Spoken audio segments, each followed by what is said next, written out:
Perkenalkan, saya Happy Artiasari, calon guru penggerak angkatan 11 SDIK Anis Kabupaten Sukoharjo. Di sini saya tidak sendirian, saya bersama Ibu Misa. Beliau adalah guru SDIK Anis kelas 5. Assalamualaikum Bu Misa. Waalaikumsalam. Bagaimana kabarnya hari ini? Alhamdulillah baik. Alhamdulillah ya. Hari ini kita akan melakukan percakapan praobservasi. Nanti saya akan mengamati jalannya pembelajaran yang akan Ibu lakukan di dalam kelas. Tapi sebelumnya kita akan melakukan percakapan praobservasi dulu. Baik, adapun tujuan dilakukannya seperti ini adalah untuk mengetahui dan mengevaluasi jalannya pembelajaran yang akan Ibu lakukan nanti. Nah, mengapa hari ini kita melakukan percakapan praobservasi? Nah, kita akan melakukan persiapan terlebih dahulu. Nanti sebelum kita melakukan pembelajaran, kita akan berdiskusi dulu tentang persiapan awal yang akan Ibu lakukan agar lebih siap lagi, lebih percaya diri lagi untuk memberikan pembelajaran yang terbaik untuk murid. Oke, begitu Ibu Mika. Lalu di sini ada beberapa pertanyaan yang ingin saya sampaikan kepada Bu Mika. Yang pertama mungkin bagaimana tujuan yang ingin dicapai saat pembelajaran? Tujuan pembelajaran yang ingin saya capai yaitu siswa dapat menentukan KPK dan NPB, siswa dapat membedakan dan menafsirkan soal cerita yang berkaitan dengan KPK dan NPB, serta siswa dapat memecahkan masalah yang berkaitan dengan KPK dan NPB dalam kehidupan sehari-hari. Berarti kurang lebih ada 3 ya. Yang pertama adalah siswa dapat menemukan KPK dan NPB, siswa dapat mengidentifikasi KPK dan NPB, yang ketiga siswa dapat memecahkan masalah tentang KPK dan NPB dalam kehidupan sehari-hari. Baik, dari ketiga tujuan pembelajaran tersebut, area pengembangan apa yang ingin dicapai? Untuk area pengembangan yang ingin saya capai ada 2, yaitu area pengembangan di pengetahuan dan keterampilan. Di pengetahuan, siswa dapat membedakan dan juga menafsirkan soal cerita yang berkaitan dengan KPK dan NPB. Sedangkan di keterampilan, siswa dapat memecahkan masalah yang berkaitan dengan KPK dan NPB dalam kehidupan sehari-hari. Berarti ada pengembangan ada 2 ya, dari segi pengetahuan dan segi keterampilan. Pengetahuan tadi siswa dapat membedakan antara KPK dan NPB. Yang untuk keterampilan siswa dapat memecahkan masalah tentang KPK dan NPB dalam kehidupan sehari-hari. Oke, itu ada pengembangannya. Lalu untuk rencana pembelajarannya yang ingin Ibu minta capai, mungkin dari strategi pembelajarannya, mungkin apa dari model pembelajarannya serta metode pembelajarannya seperti apa? Untuk strategi pembelajaran yang saya gunakan yaitu strategi pembelajaran yang berdiferensiasi yang saya integrasikan dengan PSE atau pengelolaan sosial emosional. Sedangkan untuk model pembelajaran saya menggunakan pembelajaran berbasis masalah atau problem learning. Sedangkan untuk metode pembelajaran saya menggunakan metode diskusi kelompok, penugasan dan juga tanya jawab. Menarik sekali untuk rancangannya ya. Jadi tadi strategi pembelajarannya yang akan Ibu bisa lakukan berdiferensiasi ya, belajar berdiferensiasi yang diintegrasikan dengan metode pembelajaran pengelolaan sosial emosional. Terus lalu modelnya tadi model problem learning PBL ya. Untuk metodenya diskusi kelompok gitu ya. Oke. Lalu dari ketiga rancangan pembelajaran tadi, rencananya media pembelajarannya seperti apa? Untuk media pembelajarannya saya menggunakan LCD dan proyektor. Karena saya nanti juga akan menonton video, saya menggunakan speaker juga. Dan saat diskusi kelompok saya menggunakan poster dan juga LKPD. Wah, lengkap sekali rencananya media pembelajaran yang akan Bu Mita siapkan saat pembelajaran. Lalu dari rancangan yang sudah Bu Mita siapkan tadi, kira-kira kapan akan dilaksanakan pembelajaran? Rencananya itu pada hari Senin tanggal 28 Oktober 2024. Untuk jamnya, jam pelajaran keempat yaitu mulai pukul 10.35 di kelas 5B. Terus untuk mata pelajarannya mata pelajaran matematika. Oke, baik.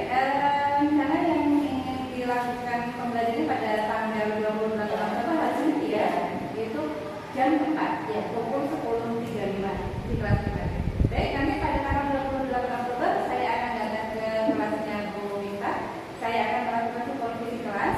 Saya juga akan mencatat hal-hal apa saja yang terjadi di dalam kelas saat pembelajaran Ibu Mita nanti.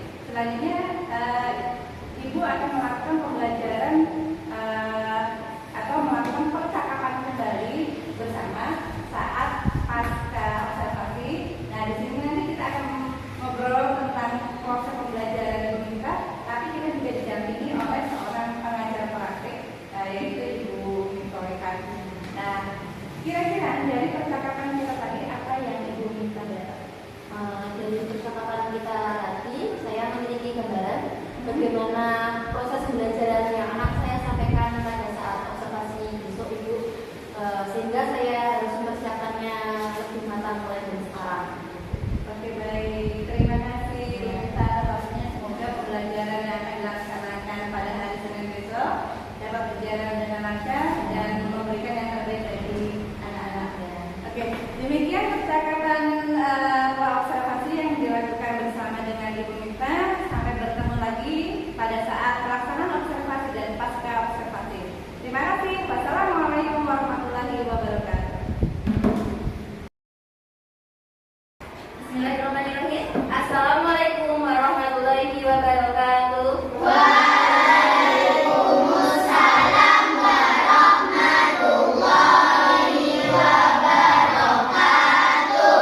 Selamat pagi anak-anak. Sebelum kita mulai pembelajaran pada pagi hari ini, kita mulai dengan berdoa dulu ya. Silakan Mbak Uca, pimpin doa.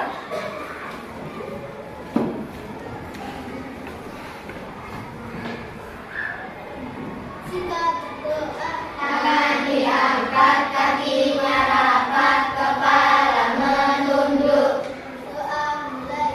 A'udzubillahi minasyaitonir rajim. Bismillahirrahmanirrahim. Raditu billahi rabban wa bil islami dinan wa bi sayyidina Muhammadin nabiyyan wa rasulah.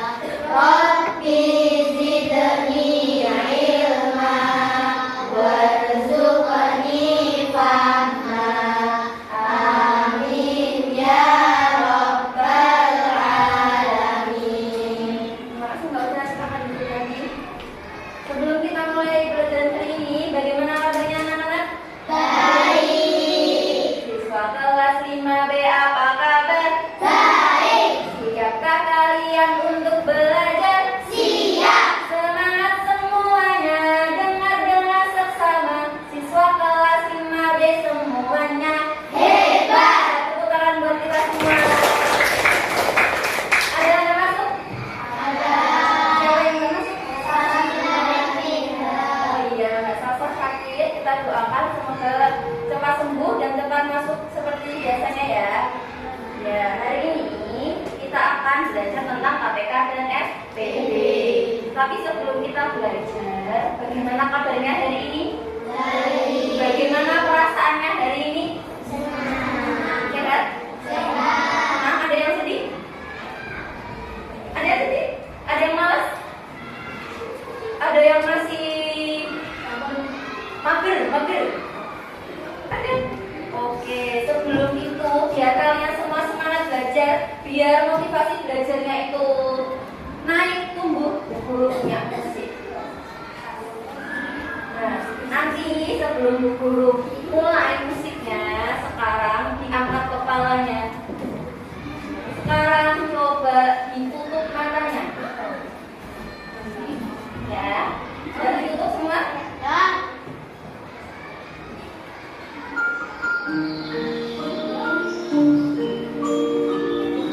Sekarang sambil menarik nafas dalam-dalam, rasakan energi positif mengalir ke seluruh tubuh. Setiap hembusan nafas membawa kita lebih dekat pada tujuan kita.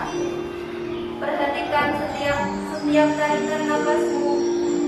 Bayangkan setiap nafas adalah langkah kecil menuju kesuksesan. Dengan setiap napas kita melepaskan semua keraguan dan ketakutan kita, hentikan dengan semangat belajar yang membara. Bayangkan dirimu sedang berdiri di puncak sebuah gunung yang tinggi. Dari atas sana kamu bisa melihat seberapa jauh kamu sudah melangkah dan seberapa jauh lagi yang harus kamu tempuh. Rasakan kepuasan atas pencapaianmu dan semangat untuk terus belajar. Visualisasikan dirimu sedang menyerap ilmu pengetahuan seperti spons yang menyerap banyak air. Semakin banyak ilmu yang kamu serap, semakin luas pengetahuanmu. Bayangkan juga dirimu sedang membuka pintu menuju dunia yang penuh dengan pengetahuan dan pengalaman yang menarik. Setiap kali kamu belajar sesuatu yang baru, pintu itu akan terbuka lebih lebar, dan lebih lebar.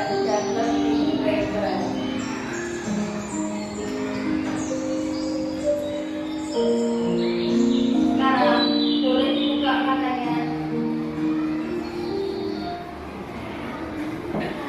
Di sini punya motivasi kata-kata. Kita ucapkan bersama-sama, ya. Siap? 5B. Siap.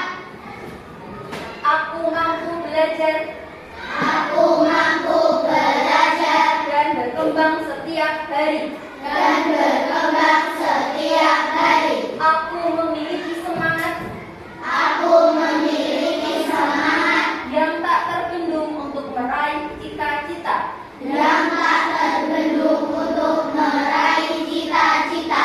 Setiap tantangan Setiap tantangan adalah peluang untuk belajar dan tumbuh. adalah peluang untuk belajar dan tumbuh. Aku percaya pada diriku sendiri Aku percaya pada diriku sendiri dan kemampuan belajar saya. dan kemampuan belajar saya. Beri tepuk tangan buat kita semua. Udah semangat belum? Kayaknya kok masih lemes sih. Tepuk 1, tepuk 2, tepuk 1, tepuk 2. Oke, sekarang kita mulai belajar ya. Sebelum kita belajar hari ini tentang KPK sama APB, kita perlu kasih dulu motivasi kenapa kok kita itu harus belajar KPK sama APB. Kenapa? Karena kita itu dapat memecahkan masalah sehari-hari, terutama dalam menentukan sesuatu dengan jumlah atau waktu yang sama. Misalnya kalian di rumah punya buahnya ada buah mangga, buah anggur. Itu buahnya mau kamu bagi rata ke teman-temanmu. Kamu bagi ke 2 temanmu atau 5 temanmu sama rata. Bagaimana caranya? Nah, kita bisa menggunakan KPK dan FPB. Sebenarnya banyak banget kita jumpai di kehidupan sehari-hari. Tapi mungkin kalian yang belum paham, itu sebenarnya penerapan dari KPK dan FPB, gitu ya. Sebelum itu, maaf.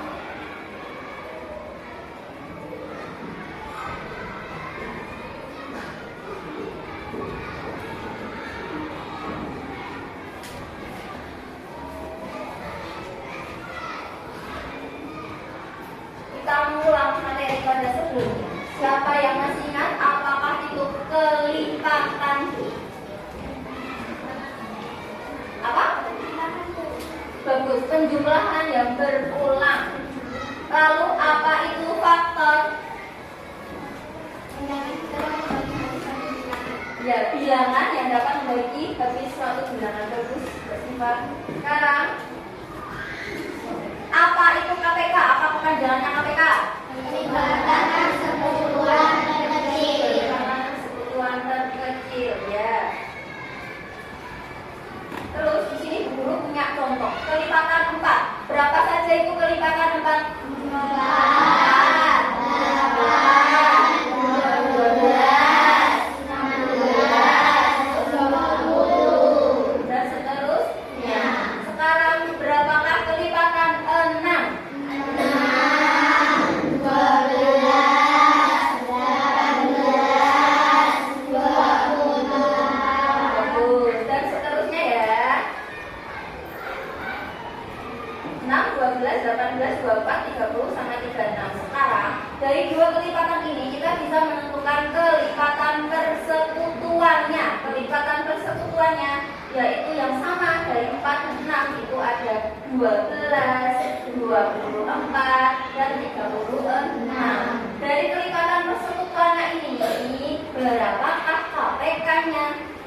12. KPK adalah yang terkecil, berarti yang terkecil adalah 12.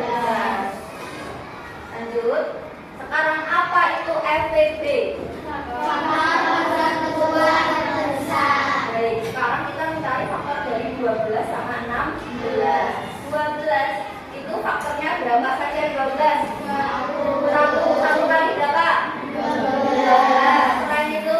2 kali 6. Habis itu? 3 kali 4. Berarti faktor dari 12 adalah 1, 2, 3, 4, 6, dan 12. Sekarang yang 16. Yang pertama? 1 kali 16. Habis itu? 2 kali 8. Bagus. Setelah itu? Berapa? 4 kali 4. Berarti faktor dari 16 adalah 1, 2, 4, 8, dan 16. Dari faktor 12 dan 16 itu ada angka yang sama. Pada pembelajaran hari ini kita akan belajar melalui diskusi. Kalian dapat menentukan KPK, FPB, dan dapat membedakan dan menafsirkan soal cerita KPK dan FPB serta dapat menerapkannya dalam kehidupan sehari-hari dengan tepat. Sudah siap belajar? Sudah. Nah, ini contoh masalah yang mungkin sering kalian jumpai. Di sini ada Siti dan Bayu pergi ke perpustakaan setiap 4 hari, setiap 3 hari. Nah, kapan mereka kembali ke perpustakaan bersama-sama lagi? Nah, ini contoh soal yang dapat diselesaikan dengan KPK dan FPB. Nah, ini juga sama. Ada kue dan kita disuruh mencari berapa banyak paket kue yang dapat dibuat dan berapa banyak lapisan dan potongan kue per bungkus. Ini juga persoalan yang dapat diselesaikan dengan KPK dan FPB. Nah, agar lebih mudah dalam KPK sama FPB itu mempunyai dan lain-lain, fokus, banyak banget. Itu namanya benda. Jadi di soal kita hanya harus mencari kata kuncinya. Oh, di soal itu kata kuncinya ada waktukah? Oh, ada bendakah? Kalau ada waktu kita selesaikan dengan KPK. Kalau ada bendanya kita selesaikan dengan FPB. Paham sampai sini? Sekarang sekilas di sini. Siti pergi ke perpustakaan setiap 4 hari sekali. Di situ yang diketahui waktu atau benda? Kue termasuk waktu atau benda?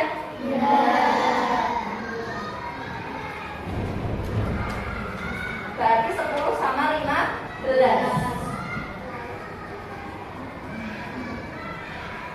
10 sama 15 bisa dibagi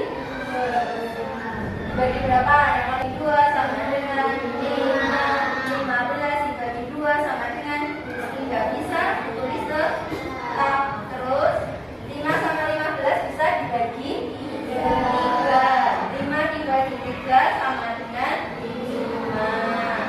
15 bagi 3 dapat 5 sama 5 dibagi berapa? 5 bagi 5 dapat 1.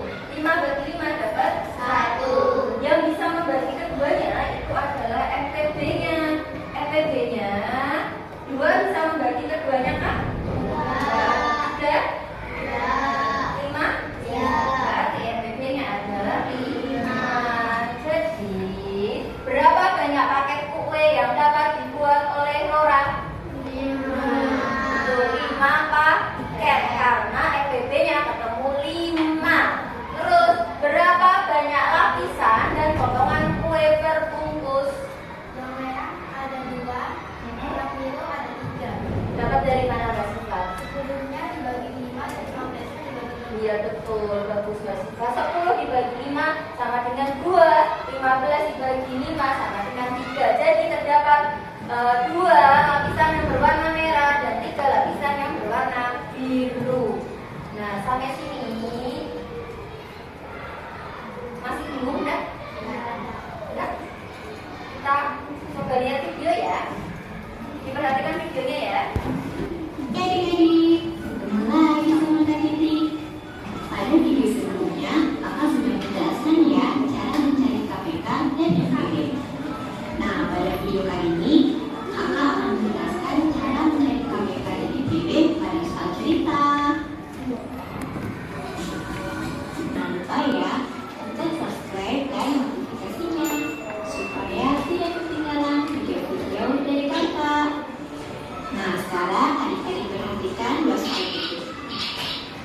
Dua soal tersebut adalah soal KPK dan FPB. Nah, pertanyaan kakak, adik-adik bisa nggak bedain mana yang soal KPK dan yang soal FPB? Nah, supaya mudah untuk membedakan mana soal KPK dan FPB, adik-adik perhatikan ya kata kunci berikut. Yang pertama, kata kunci FPB. Apabila pada soal cerita, adik-adik menemukan kata paling banyak, sama banyak, sebanyak-banyaknya, jumlah yang sama, jenis yang sama, atau sama rata, itu adalah soal cerita FPB. Nah, sekarang kita lihat kata kuncinya KPK. Apabila adik-adik menemukan kata setiap titik-titik sekali, bersama-sama, bersamaan, bersama lagi, itu adalah soal cerita KPK. Ingat-ingat ya kata kuncinya. Nah, sekarang kita lihat lagi soal yang tadi. Coba kita perhatikan soal nomor 1 ada kata kunci apa ya? Ternyata ada kata kunci sebanyak-banyaknya. Berarti soal nomor 1 itu termasuk soal FPB. Nah, sekarang kita lihat nomor 2. Pada soal nomor 2 ada kata bersama-sama. Nah, karena ada kata bersama-sama, itu adalah kata kunci KPK. Setelah kita tahu mana soal yang FPB dan soal yang KPK, sekarang tinggal kita hitung FPB dan KPK-nya. Kita ke soal nomor 1 dulu ya.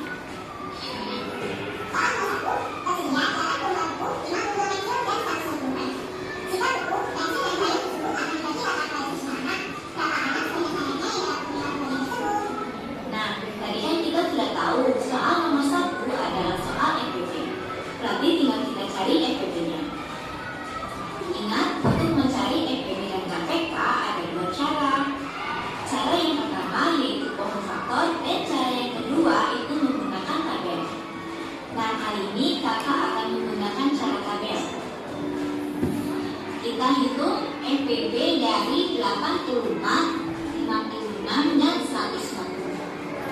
Ingat adik-adik, untuk menghitung kita bagi dengan bilangan riman terkecil, yaitu dimulai dari 2. 84 dibagi 2 hasilnya 42. 56 dibagi 2 hasilnya 28. 140 dibagi 2 yaitu 70. Karena 2 bisa membagi semua bilangan, berarti harus kita dikali. Nah ya, jangan sampai kelewatan. Kemudian kita lanjutkan lagi, masih bisa dibagi 2. 42 dibagi 2 hasilnya 21. 28 dibagi 2 yaitu 14. 70 dibagi 2 yaitu 30. Karena bisa dibagi semua bilangan lagi, berarti kita harus kali. Nah, kita lanjutkan. Masih bisa dibagi 2. 21 dibagi 2 tidak bisa, nanti kita tulis 21. 14 dibagi 2 yaitu 7. 35 tidak bisa, berarti tetap. Karena tidak bisa bagi semua bilangan, tidak perlu dikali ya. Sudah tidak bisa dibagi 2, sekarang kita bagi dengan 3. 21 dibagi 3 yaitu 7. 7 tidak bisa, berarti tetap. 35 bagi 3 tidak bisa, berarti tetap. Nah, sudah tidak bisa dibagi 3, sekarang kita lanjutkan ke bilangan prima berikutnya, yaitu 5. 7 dibagi 5 tidak bisa. 35 dibagi 5 hasilnya 7. Selanjutnya kita bagi dengan 7. 7 dibagi 7 hasilnya yaitu 1. Nah, karena 7 bisa bagi semua bilangan, berarti harus kita ningkari. Nah, sekarang kita tentukan FPB-nya, yaitu adik-adik perhatikan tabel. Dari FPB kita kalikan semua faktor yang bisa membagi semua bilangan, yaitu ada 2 kali 2 kali 7. Atau dapat kita tuliskan 2 pangkat 2 dikali 7, hasilnya yaitu 28. Berarti FPB-nya itu 28. Jadi banyak anak yang dapat menerima pembagian tersebut adalah 28 anak. Nah, sekarang kita lanjut ke soal nomor 2.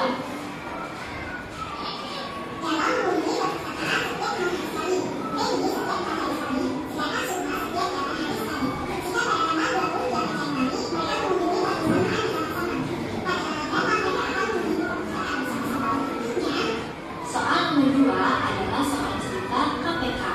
Karena ada kata bersama-sama ya, berarti kita cari KPK dari 6, 4, dan 8.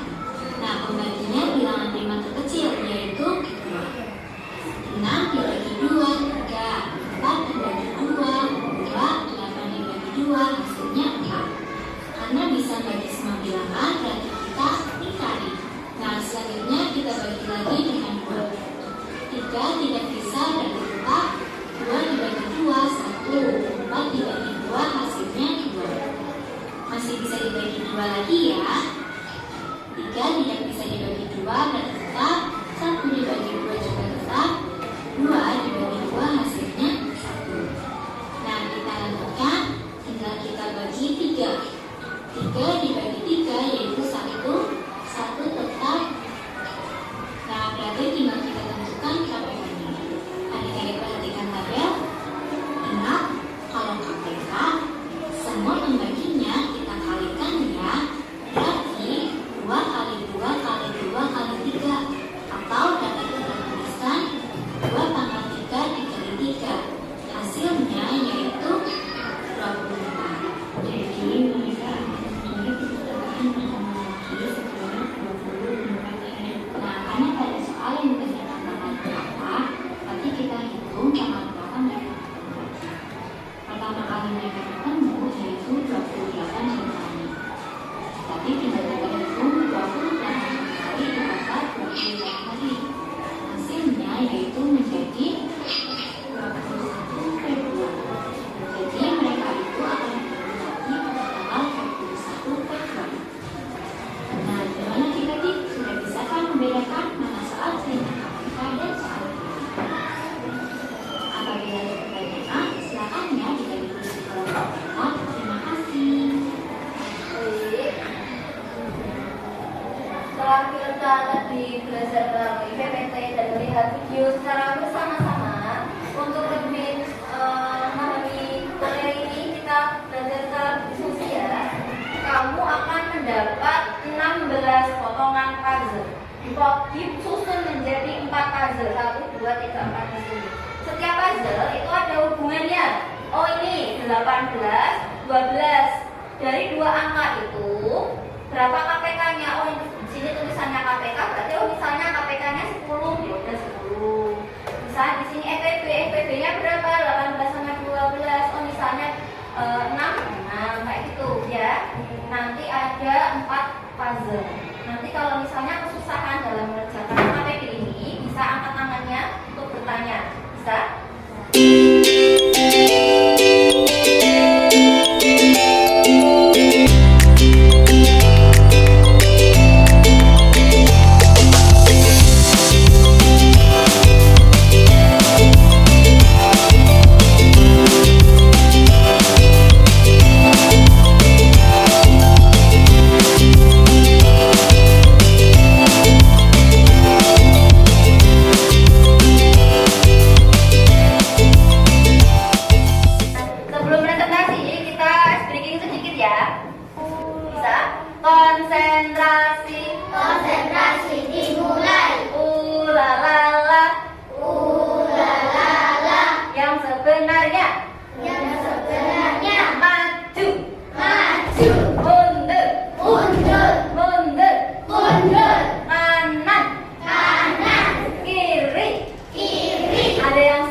jawaban dari kelompok 4. Kita cek jawabannya benar atau salah. Selamat jawaban benar. Beri tepuk tangan untuk kelompok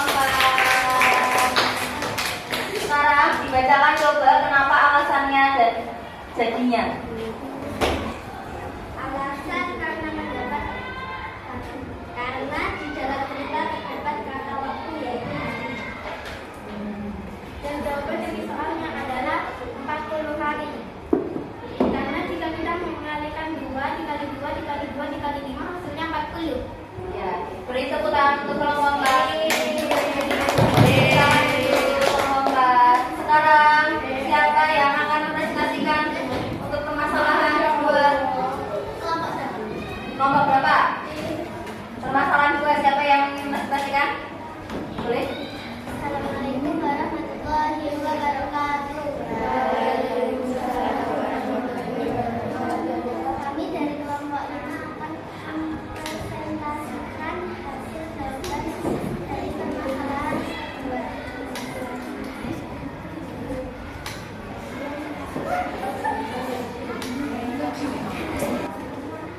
So, selamat untuk kelompok 5 jawabannya betul. Beri tepuk tangan.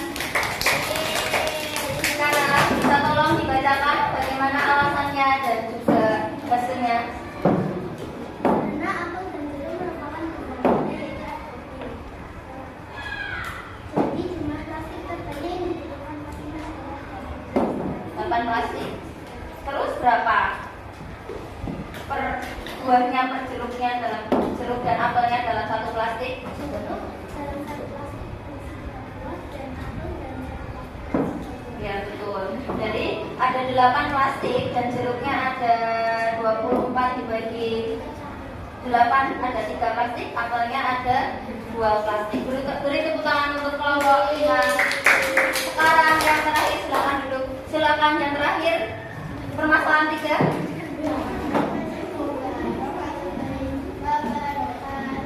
Waalaikumsalam warahmatullahi wabarakatuh.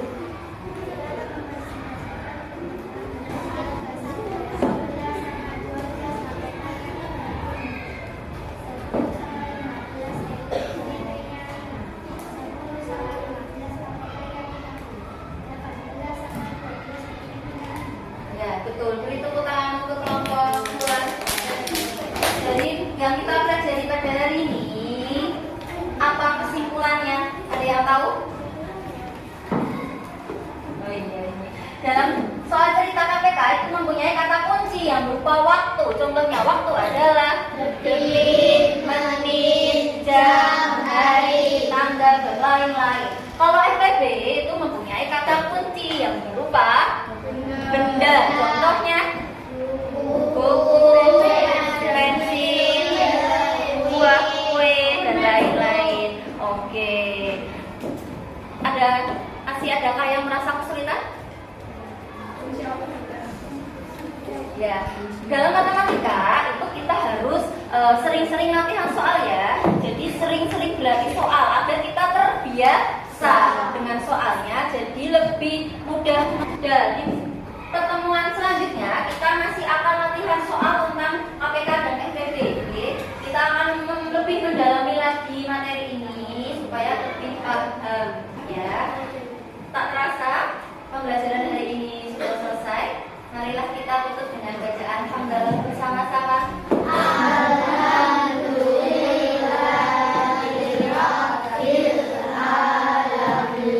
Wassalamualaikum warahmatullahi wabarakatuh. Waalaikumsalam warahmatullahi wabarakatuh.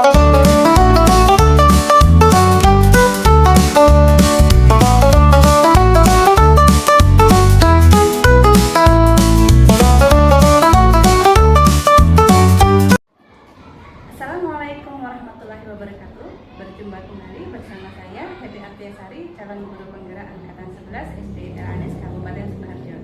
Di sini seperti biasa saya masih ditemani oleh rekan saya Ibu Miftah. Beliau adalah guru SD Anis yang telah diobservasi pada kegiatan supervisi akademik. Nah, saya juga masih ditemani oleh Ibu Umi Solihah Beliau adalah pengajar praktek pada pendidikan guru penggerak angkatan 11 Kabupaten Sidoarjo. Assalamualaikum Ibu Umi. Waalaikumsalam. Assalamualaikum Ibu Mifta.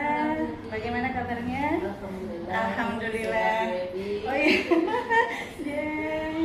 Gimana kabarnya Ibu? Alhamdulillah. Ya. Baik, pada kesempatan kali ini pada sesi pasca observasi saya ingin sedikit melakukan pertanyaan kepada Ibu Mifta yang selaku guru yang telah diobservasi pada kegiatan supervisi akademik kemarin. Ya. Gimana perasaan Ibu Mifta setelah diobservasi kemarin? Pastinya saya merasa nervous sekali karena yang biasanya mengajar biasa tanpa diobservasi dan dinilai, sekarang saya harus merasakan mengajar dengan diobservasi dan dinilai. Tapi alhamdulillah kemarin observasinya berjalan dengan baik dan lancar. Oke, berjalan dengan baik dan lancar ya Bu ya. Ya, mungkin bisa diceritakan kembali area pengembangan apa, tahapan-tahapan atau langkah-langkah apa yang telah Ibu Mifta lakukan pada proses pembelajaran kemarin? Untuk tahapannya, pertama saya mempersiapkan kerangka pembelajarannya terlebih dahulu. Sedangkan untuk area pengembangannya terdapat dua area, yaitu area pengetahuan dan area keterampilan. Untuk area pengetahuannya, siswa dapat membedakan dan menafsirkan soal cerita yang berkaitan dengan KPK dan FEB. Sedangkan di area keterampilannya, siswa mampu memecahkan masalah yang berkaitan dengan KPK dan FEB dalam kehidupan sehari-hari. Baik, nanti di area pengembangan ada dua ya, jadi dari segi pengetahuan dan keterampilan. Pengetahuan tadi siswa dapat membedakan antara KPK dan FEB. Keterampilan tadi siswa dapat memecahkan persoalan hubungan dengan KPK dan FEB. Ya, kira-kira dari pembelajaran yang telah Ibu lakukan kemarin sudah berhasil atau tidak? Sudah berjalan dengan baik, walaupun belum maksimal dan masih terdapat kekurangan. Oke, sudah berjalan dengan baik ya. Mungkin kalau kekurangan mungkin sangatlah wajar terjadinya gitu. Kira-kira hal apa yang menjadi kendala dalam proses pembelajaran ini? Untuk kendalanya mungkin juga dialami oleh guru-guru yang lain, yaitu masih banyak siswa yang pasif saat pembelajaran, terutama saat diskusi kelompok. Jadi masih ada yang belum aktif. Oh, dalam diskusi kelompok masih ada beberapa yang masih pasif ya. Kenapa hal itu bisa terjadi? Mungkin dalam bagian kelompok yang saya lakukan kemarin itu kurang merata antara kemampuan siswa yang memiliki kemampuan kinestetik, visual, dan auditori, sehingga saya harus lebih memahami lagi bakat dan kemampuan anak itu di kemampuan apa, di kemampuan visual, auditori, atau kinestetiknya, sehingga untuk kedepannya penugasan yang saya lakukan itu dapat sesuai dengan kemampuan anak itu. Oke, berarti untuk mengatasi kendala tadi, Bu Mita akan melakukan strategi dengan memetakan kebutuhan kemampuan belajar anak ya. Nah, lalu kira-kira kapan strategi tersebut akan Bu Mita lakukan dalam pembelajaran? Untuk itu, untuk pastinya belum dapat saya tentukan, tapi insya Allah dapat saya realisasikan secepatnya. Oke, baik, ya bisa direalisasikan secepatnya terhadap strategi yang direncanakan oleh Bu Mita. Ya, semoga apa yang direncanakan dapat berjalan dengan baik sesuai dengan apa yang sesuai tujuan apa yang ingin dicapai oleh Bu Mita. Baik, dari strategi yang telah direncanakan tadi, kira-kira dukungan apa dan siapa yang dibutuhkan oleh Bu Mita dalam melaksanakan strategi? Dukungan yang saya perlukan dari kepala sekolah, dari rekan Jawa juga, dan juga adanya sarana prasarana yang memadai juga. Oke, siap. Lalu kira-kira untuk melaksanakan hal-hal tersebut, siapa saja yang terlibat untuk mewujudkan strategi pembelajaran yang telah Bu Mita rencanakan? Yang terlibat tentunya siswa, karena siswa yang akan kita petakan kemampuannya di visual, kinestetik, atau auditorinya. Selain itu juga saya membutuhkan bantuan juga dari rekan guru yang juga mengajar di siswa tersebut. Oh, di kelas yang sama. Oke, baik. Baik, kira-kira dari percakapan kita tadi, kesimpulan apa yang Bu Mita dapatkan untuk proses pembelajaran yang Bu Mita lakukan? Saya dapat belajar lagi, lebih matang lagi dalam mempersiapkan pembelajaran yang lebih efektif dan efisien, sehingga dapat memperoleh hasil belajar yang maksimal juga, karena kita memetakan hasil itu berdasarkan kemampuannya, sehingga harapan kita hasil belajar anak juga akan meningkat. Oke, baik. Oke, Terima kasih Ibu Mita. Lalu untuk Ibu Umi, kira-kira mungkin ada yang ingin disampaikan atau umpan balik yang ingin disampaikan terhadap proses coaching yang telah kita lakukan. Terima kasih Bu Happy yang sudah melakukan proses coaching pasca observasi pembelajaran. Dari pengamatan saya itu Bu Happy sudah melaksanakan proses coaching ini sesuai dengan prinsip coaching, yaitu ada 3. Di situ Bu Happy sudah memunculkan kemitraan ya dengan Ibu Mita. Di situ juga Bu Happy tidak menggurui atau memberikan saran, tetapi menggali. Jadi ide-ide gagasan dari Bu Mita. Dan di situ Bu Happy juga dalam prinsip proses kreatif itu juga percakapannya itu 2 arah, tidak didominasi oleh Bu Happy, malah justru Bu Mita yang banyak berbicara. Itu memang proses coaching seperti itu. Terus Bu Happy juga mendengarkan dengan rasa ya. Itu tadi pertanyaan yang digunakan juga saya lihat pertanyaan yang bersifat menggali ya. Jadi ide-ide dari Bu Mita tadi muncul semua. Terus juga memaksimalkan prinsip potensi itu juga sudah terlihat ya. Jadi sehingga tadi sudah muncul tindak lanjut yang konkret, jadi rencana aksi dari Bu Mita untuk ke depan itu seperti apa. Bu Mita juga sudah berhasil mengumpulkan dari proses coaching hari ini sehingga Bu Mita lebih semangat lagi untuk melakukan pembelajaran di kelas lebih baik lagi gitu. Mungkin itu yang dapat saya sampaikan. Umpan baliknya secara keseluruhan, alhamdulillah proses coaching yang dilakukan Bu Happy dengan Bu Mita itu berjalan dengan baik, tentunya sesuai dengan prinsip-prinsip coaching. Nah, tetap semangat, kita menjadi agen perubahan pendidikan di Indonesia menjadi lebih baik gitu ya. Itu. Saya waktunya saya kembalikan kepada Bu Happy. Siap Ibu Umi, terima kasih atas umpan balik yang mendukung. Mungkin demikianlah percakapan pasca observasi yang telah kami lakukan. Terima kasih atas waktunya Ibu Umi, terima kasih atas waktunya Ibu Mita. Demikianlah percakapan pasca observasi yang telah dilakukan mulai dari pra observasi, pelaksanaan observasi, dan pasca observasi. Mungkin saya akhiri. Wassalamualaikum warahmatullahi wabarakatuh.